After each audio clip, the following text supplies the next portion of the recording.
Why you can't be a Christian. You might think you're a Christian. You might think you have the option of being one. But I'm afraid that ship has sailed over 2,000 years ago. There is no living Jesus. There is no spiritual world. There was a guy named Jesus, probably, although he's not very well documented. It's unclear. I mean, there's even a grave in India where Jesus was supposedly buried. And you can look that up. The early life of Jesus before he was 30-something, early 30s, is unknown, except that he asked questions in the temple, much as I did when I was a kid in the church. I asked hard questions to some of the coolest theologians that there were available to me. I remember like Winky Pratney, Tony Salerno. These are, evangelical Christian type folks. And I remember being a kid at theological camps, training camps, because my dad was a teacher there. And I had access to these guys. And so I had a great experience of being able to ask these theologians some hard questions. And I don't feel like mentioning at the moment what they were, but, maybe I was 10. I don't know. And it was nice to have access to them. And I, of course, had read their books and things. And I guess Josh McDowell, Jesus, Madman, Messiah, something, I don't know. It's been a long, long time since I had access to all these books and cared about them. But I got distracted. What was my point? I got a lot of things I'm thinking about right now. Oh yeah, why you can't be a Christian. First of all, not a lot got written down at the time Jesus was actually alive, if he was. The Romans didn't document his existence that I know of, and you have to go check this out. And unfortunately, you're going to find very conflicting information. So you're going to want to go to the source information from historians who actually look at, manuscripts that are dug out of a cave somewhere. And so it's going to be hard for you to figure out what's actual good information versus bad, since most everything available on the internet now is made up. It's called the enshittification of the internet. It's the dead internet theory. And now with AI can make up fake shit faster than humans can, and so the public internet's dead. You'll no longer be able to tell what's true by looking it up. Maybe there's a few sources you could trust a little bit better, like Wikipedia. That also has false information. I know that because I edited a page and added a lie to see if anyone would say reference needed. Nobody has yet, and that was over 10 years ago. Well over 10 years ago. Which is just a little joke for me. It's not a bad lie. It won't hurt anyone. And it might even be true. I mean, it's a reasonable sounding lie. That's probably why no one's flagged it. But the thing is, if you look at the history of Christianity, Christ was a Jew, right? And he was a weird Jew, and they were living under Roman occupation at the time. And he started questioning certain things. And he kind of made a little cult off of Judaism called, I suppose, Christianity. They probably just called it Cool Guy Named Jesus cult at the time. I don't really know. But obviously he was an attractive person in some way. He attracted people. Therefore, he was attractive. I don't know if he was physically attractive. That's another matter. But he probably was. Because most cult leaders are quite physically attractive. I mean, like right now, you've got all these little young YouTube chicks who are speaking all spiritual, ordering you around, telling you what you should think and do with your life. And it's like really hard to take them seriously. I mean, they are nice to look at, but they're just mouthing off pseudo-spiritual happy words to you. They want the role of being your guide. But it's really hard as a guy with a beard as gray as mine is, who's lived a very hardcore, interesting life, who has studied all kinds of spiritual paths, to take these little chicks seriously. I mean, I'm tempted to make mean comments insulting them, but then again, what the hell? I mean, the internet's open to anybody to make content, and they're theoretically being sincere, although they're just trying to control people with spirituality, which is what most spiritual people try and do. So I guess whatever. I guess they don't really hurt anyone unless they're stupid people. And stupid people are hurting themselves by being stupid. I'm not talking about developmentally disabled people. I'm talking about the willfully stupid who fall for shit because they're too lazy to do any intellectual exploration or epistemology, wondering why they believe what they believe. Well, they deserve whatever spiritual slavery they buy into. You know, whatever cult that they fall victim of. Well, I don't know, deserve it, but they cause it to occur. So that's kind of annoying. Well, here's the black dog right here. Hi.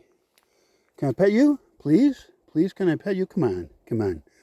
Let me pet you. Let me be your buddy. Come on. You eat my food, dude. This guy's been hanging out with me for like 2 years now. He came, showed up, and he would only get like way far from me at first. And then he got closer and closer, and now he follows me around closer than my dogs at the moment. I know you like me.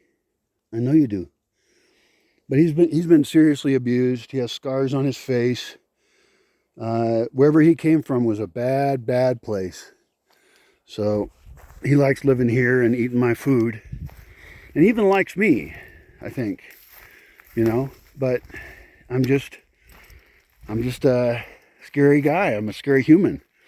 He's been too abused by humans. It's just like men or women who have been so abused by men or women that it's really impossible for them to trust again. That's how I feel with women. After only a few cases of being abused, I can no longer trust that any given woman won't try and destroy my life entirely. And that's a real shame because 99% of women I've had social contact with, often the best times of my life, were fine. You know, they're messed up people like me, like everyone, but they weren't actively sociopaths or didn't lie about me. And we occasionally had some intimate fun. Not in most of the cases, but some. And that's, you know, something I miss. So I wish this dog would trust me, but I understand why it doesn't. Can you let me pet you a little bit? Come on, do it. Come on, I'm so nice. Oh, well, you can't blame people for not trusting. Same thing with religion. A lot of people who are atheists and stuff, which I am an atheist, well, I think they hate religion, but that's because they've been burned so bad by it. And I don't blame Jesus for that as an individual. Let's assume, for this conversation, that Jesus actually exists, okay? Just so we can skip that part of the conversation. I don't keep having to make caveats about it. So let's assume that the gospel stories are correct, even though they don't quite match up with each other. Let's just call that a defect because they were written after the fact. And, you know, you can't get eyewitnesses seeing anything and agree what happened. They can prove that. Eyewitness accounts are actually pretty poor. And, of course, everybody's got their own bias. So let's forgive that, too. Let's go with the four Gospels, Matthew, Mark, Luke, and John.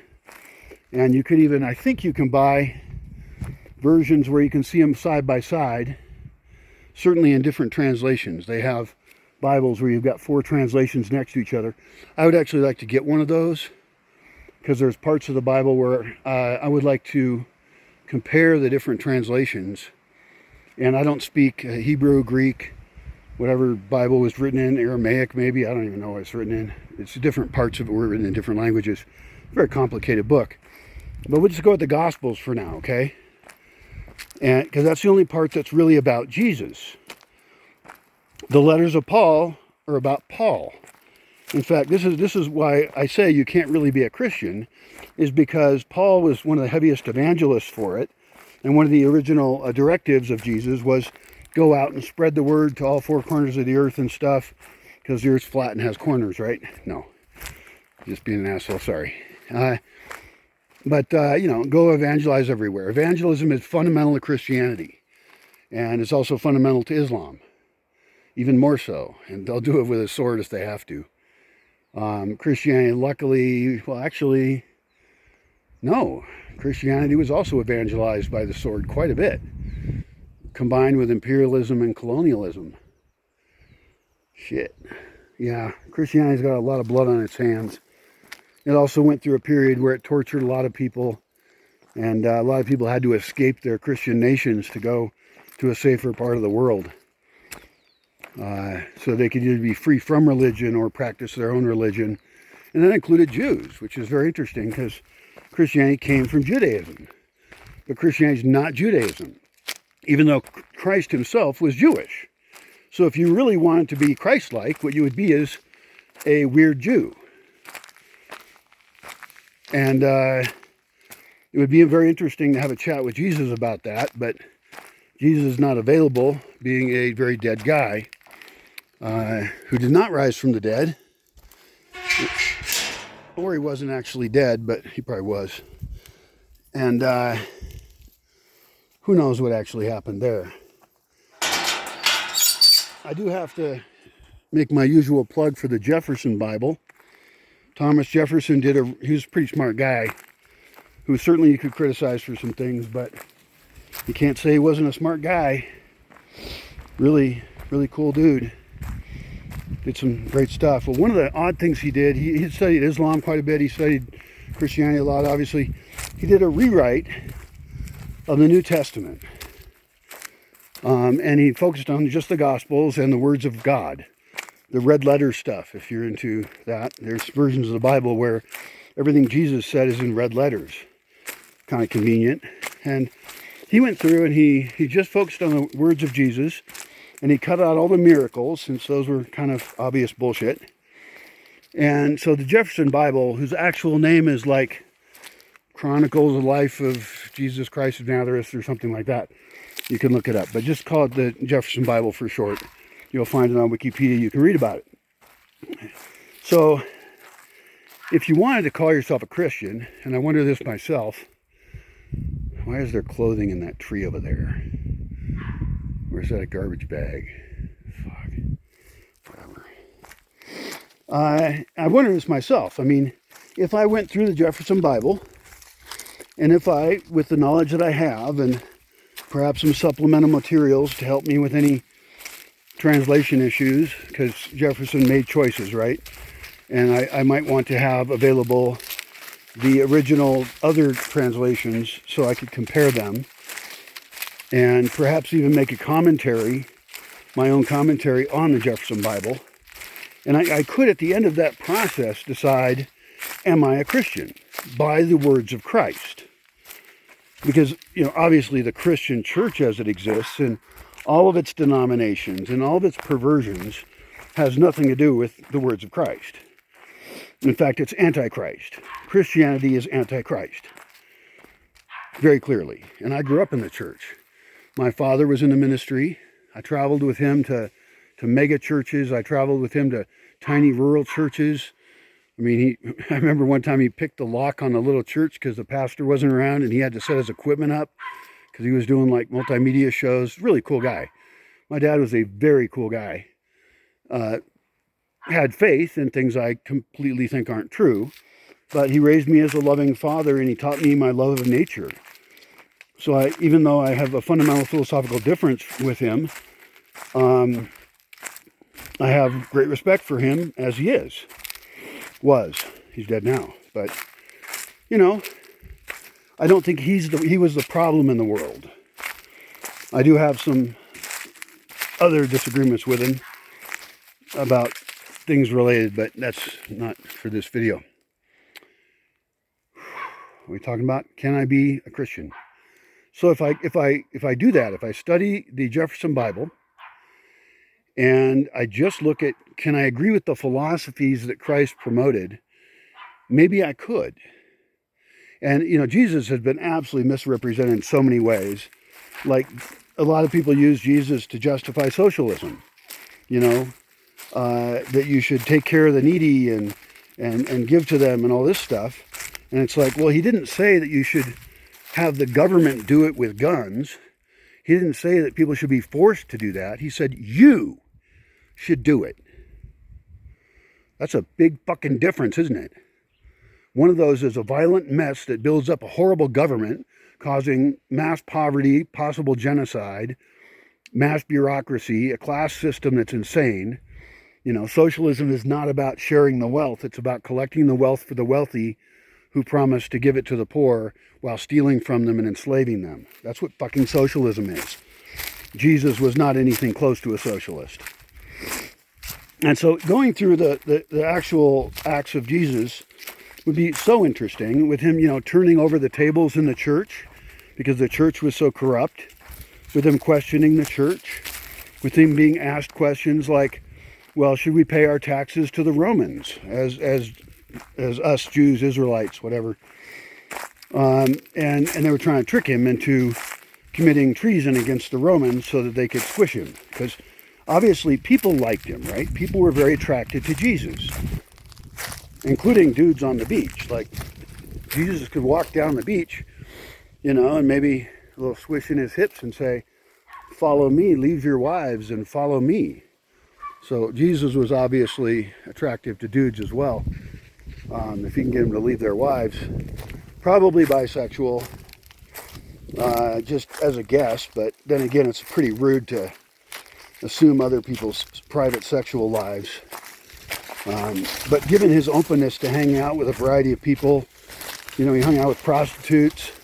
I mean, he even hung out with a class of people I wouldn't hang out with. He hung out with tax collectors. Oh shit, that's more open-minded than I am. That'd be a rough one for me. I'm not against hanging out with prostitutes. I've known escorts back in the city. They were fine. I never slept with them or anything, but you know, it's a hard job. It's a dangerous job. I think at this point it's way better to be like OnlyFans or whatever, sell images and the girlfriend experience online, and not have physical contact with customers in private locations where you could be abused, and certainly not in places where it's illegal, and so you don't even have legal protection.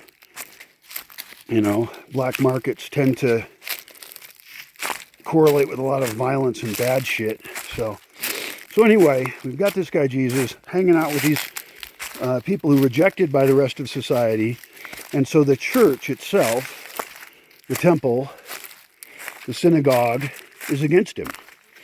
So they ask him, well, should we pay our taxes to the Romans? And they show him a coin, and he says, well, whose picture's on this?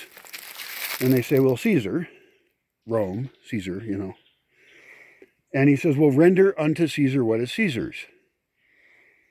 And now, some people have actually taken that to mean pay your taxes to the state. They use it as a statist justification. That's not what Jesus said at all.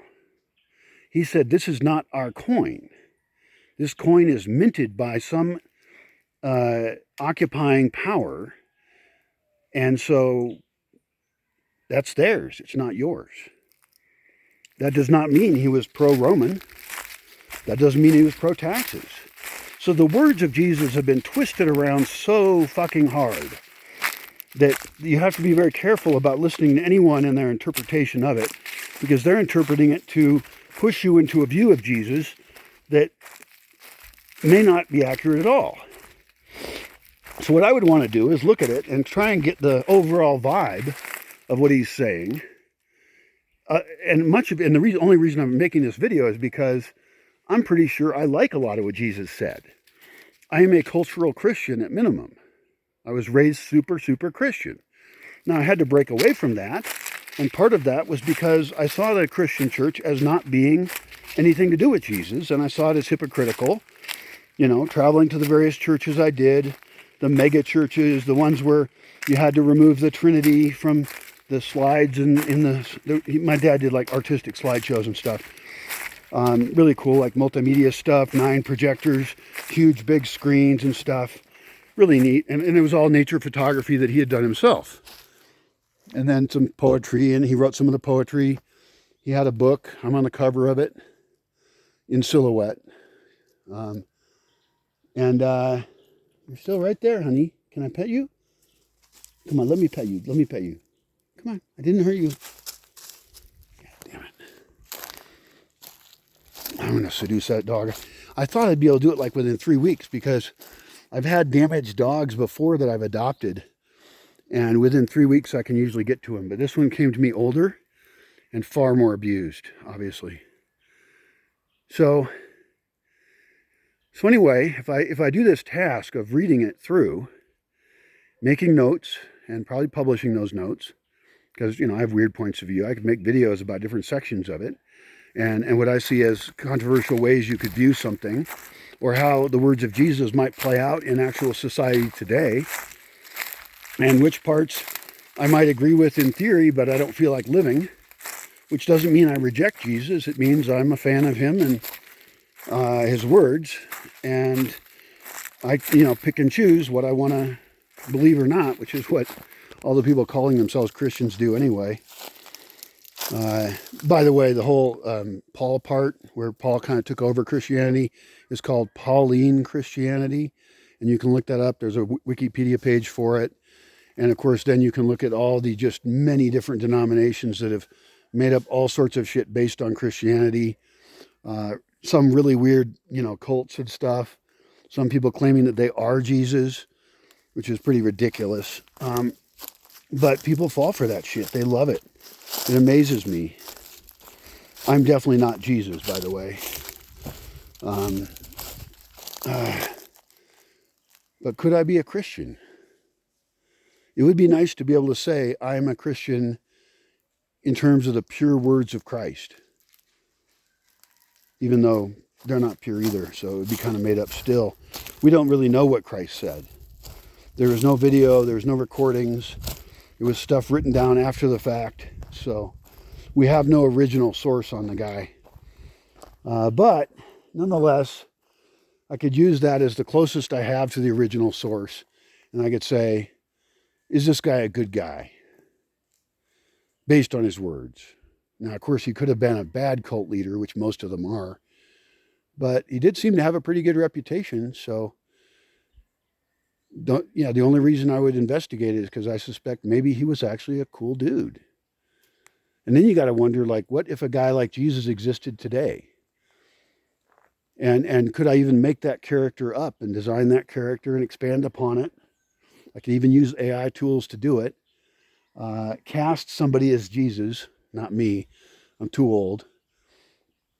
I mean, how old was Jesus when he got killed? Was he 33 when he got killed? I mean, how long was his career? I'd have to look that up. It's been a long time since I studied this stuff. But it would be really fun to make a modern version of Jesus' stories using the same values and not present it as a story of Jesus. Just present it as a story of this guy, who comes from a working class, normal background and has a lot of exposure to the church and questions, and is probably highly intelligent, probably very attractive. And he travels around and people follow him and they give up their possessions and live really simply. And we put it in a modern setting and then just wonder how would that play out? What would that look like? If you met Jesus today, not getting into like whether he's Jewish or not and all that stuff, just coming out of society as it is now, what stories would we tell? What stories would we make up about Jesus' adventures? He could be a Mexican guy named Jesus. That would make a lot of sense, actually. Although that's a little too obvious, isn't it? No, I don't want to be that obvious. So he has to be named something else.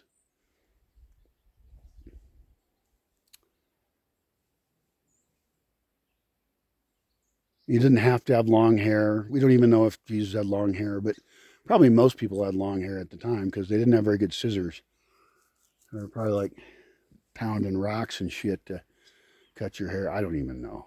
Oh, you could use obsidian, actually. If they had obsidian. I don't know if they did. Anyway, the actual characteristics, the physical characteristics of Jesus could be pretty flexible. The characteristics would be the important thing. What can we derive about Jesus' character based on what he said? What kind of person would say those things and why? And you could make a couple versions of it. You could make one where he was a manipulative cult leader And you could also make one where he was this amazing guy, just full of love and excellentness, trying to break away from this oppressive Roman system and this oppressive Jewish church. Be a fun task, wouldn't it?